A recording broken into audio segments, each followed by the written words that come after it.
Hello and welcome to the Quarantined Wargamer. I'm Big Lee, and today I want to take the conversation in a rather dark turn.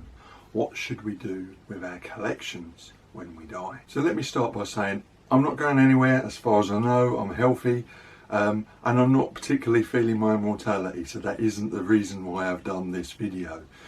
What it was I came across an old series of blog posts by a friend of mine about the problems he was having helping to dispose of a collection that belonged to a much older wargamer who had passed away and left literally mountains of stuff behind that needed to then be disposed of in a suitable way.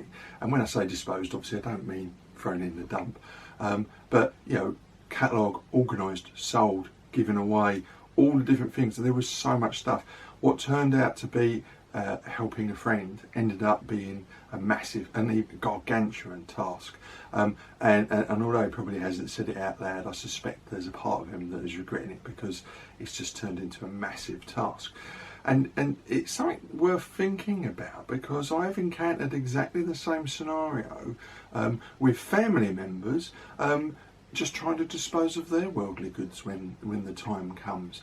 You know, a house full of memories and stuff, everything that meant something to that person, and you've got to make a judgment call, sometimes with very little time, about what's important and what isn't, and who gets what, or what do you throw away.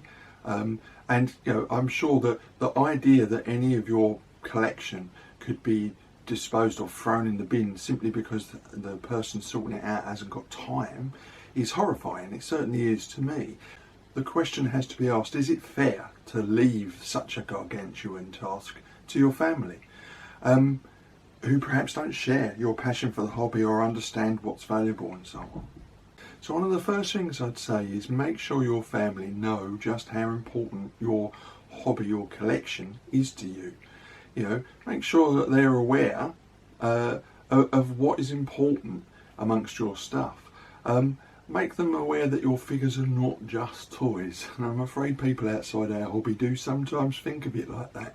And they won't appreciate how important a particular army or a particular set of models were to you, and maybe to other people.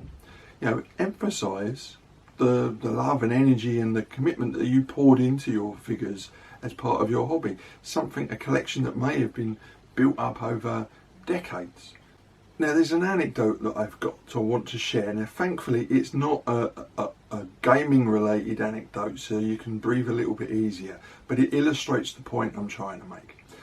Many years ago, I got involved in doing some family tree research, and in the process of that, I found that a branch of my family had moved to Australia, and I managed to make contact with a very, very distant cousin, and we've kept in contact over the years.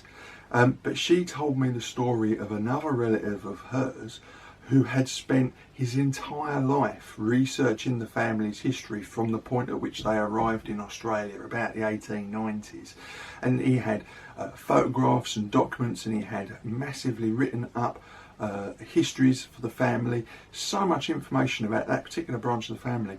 But no one really knew about it. It was his private little passion. He would work on it in his study, and his family really didn't appreciate what he was doing. And when he passed away, they went into his study, found piles of papers everywhere, and just binned the lot because they just did not appreciate the value of all that research. And you know, when I heard that anecdote, it was like there was an inner scream, because I was thinking, like, this could be thousands of hours of work on that particular project for this gentleman, and it was all for nothing because it hadn't been documented. And this is going back to, you know, pre-internet days when everything gets uploaded now. And I would hate for the same sort of scenario to play out with my collection of miniatures and rule books and other things. I would like to think that my family understand the value of this to me, and would therefore treat it as a valuable item when I pass. So this comes on to my next point about getting organised. Now, I've done a video on this before, and went into quite a lot of detail about why I think you should be organised. It's good for your productivity. I think it makes for a much more pleasant environment to work in. You can always find what you need, and for me, it's just a better way of working rather than everything being higgledy-piggledy. But also, being organised is helpful when it comes time to start thinking about how you're going to sort out your stuff for when you've gone. Now, that may be reorganising and sorting out stuff and giving stuff away while you're still alive. That could happen. But it could also mean leaving everything in a nice organised way so that if the time comes, if something surprising happens and your family have to come into your games room, are they going to find a mess, or are they going to find everything well organised and easy to sort out? Now, I've helped clear family members' homes before, and it's often been upsetting, overwhelming, extremely stressful, because you've got a person's entire life, their entire household possessions. Some stuff is not important, it isn't. But then when you come across possessions that are clearly very old and have been looked after, and you could say, was this important, or was it just forgotten about? Should somebody be having this? Is this memory of my nan, for instance, something that would be valuable to another member of the family? And the same goes for you. If they come in, what in your collection is actually important to you? There may be a lot of stuff. You can go like, my lead mountain, give that away. But my painted army needs to go somewhere, and I have somebody in mind. But of course, if you don't communicate that, your family won't know what to do with it. And the likelihood is they may maybe not throw them away, but they might just take them down the charity shop. So I would say it's definitely worth considering reducing the stress on your loved ones. A well-organised collection at the end of the day is a lot easier to dispose of. Now, let's face it, we've recently had this conversation about, is the hobby greying? And we're all getting older. None of us are getting younger. I wish it worked that way, but it doesn't. And as in my job, I routinely meet older generation that have spent years downsizing their lives, almost in readiness for the inevitable. They've slowly got rid of stuff, or they've cleared a lot of things away because they think at some point they're going to go into a home or anything like that. Now, none of us ever have plans of ending up in some form of care or living with family, but it can happen.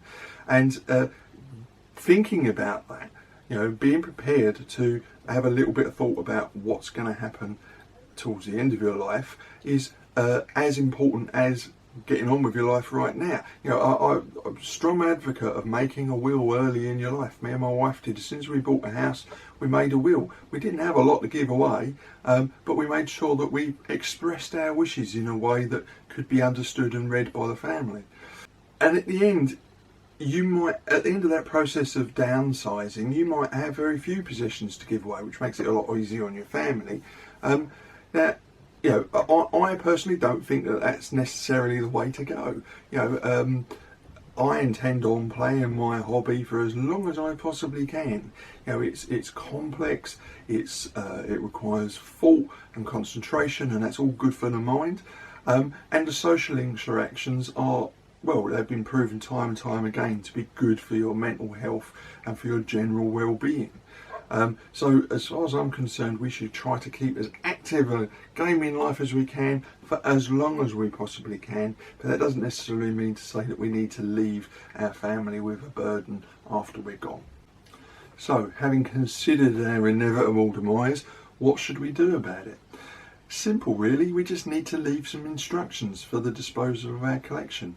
As I've already mentioned, make a will. I'd say do that anyway. Even if you don't own your own home and you think you've got relatively few possessions, a will is still a good thing. It makes it easier for the people left behind, but it also gives you an opportunity to give specific items to specific people, or at least leave some general instructions on what you want to happen to your stuff. And that's not just your wargaming collection, it could be anything. But then I'd also say to you, make a list of the stuff that you consider to be valuable. You may have a collection of figures that is actually quite rare, or you bought from a particular place and you think that might be worth some money. Make a list of that, because you're the only one that probably knows that it's rare or valuable. And if you want your family to be able to sell that, or even keep it and insure it, you need to let them know what's valuable and what isn't. And then make a list of things identify the stuff that you would like the family to keep. You may say to them, I would like my family to have this model or this collection as a memento of me. But again, if you don't highlight what your wishes are, they have to make that decision for you after you're gone. Now, I would say I have every intention that when the time comes, I am going to make a list of things, gifts to friends. I'm going to make sure that it goes to some of my gaming buddies, if they're still around, of course, so that my collection goes on and has a second life. I will be making sure that some of my stuff goes to a local club if possible, because it might help bring newbies into the hobby. Now, none of my stuff is good enough, but you may well have some items in your collection that you think are actually good enough to go into a museum, or maybe they're specific to a particular regiment, for instance, and you could try and explore the possibility that you might be able to will some of your stuff to a particular collection. The other thing you could do is you could make it very clear instructions about how you want stuff auctioned off, whether that's eBay or another setting, and where that money should go. Now, you may go, right, I want my collection auctioned off and I want the proceeds to go to my grandchildren, or you could just as easily say, I want the proceeds to go to a particular charity, very common and very popular choice, or to a gaming club. You want to support a particular gaming club, or you've been a member of a club for many years, and you want to make sure that your last act as a member is to help them, and make sure your stuff is sold off in the right way, you get the right price for it, and the money goes in the right place. Of course, at the end of all of that, there may still be some of you out there goes, who cares, I'll be dead. And you've got a valid point, but I personally would rather that my collection went where I want it to go, rather than leaving that burden of decision making on other people who perhaps don't appreciate the value of my collection. Well, I hope you found that video interesting. I'll reserve the word like because it is a grim subject, and I appreciate that not everyone will want to think about these sort of things. But I hope you found it interesting, and if you did, please leave some comments below or over on my blog, Bickley's Miniature Adventures. I'd love to know what you have, what your plans are for your collection, if you've had any. Do you think that you ought to be thinking about it? Have you ever encountered problems helping other people dispose of their collections? So it's well worth joining the conversation where we can all share a few ideas. So like I say, down below in the comments here or over on my blog. And of course, if you did enjoy the video, please consider hitting the like button and even subscribing to my channel. Anyway, I hope you're all staying well, and I'll see you again next week. Stay rolling high.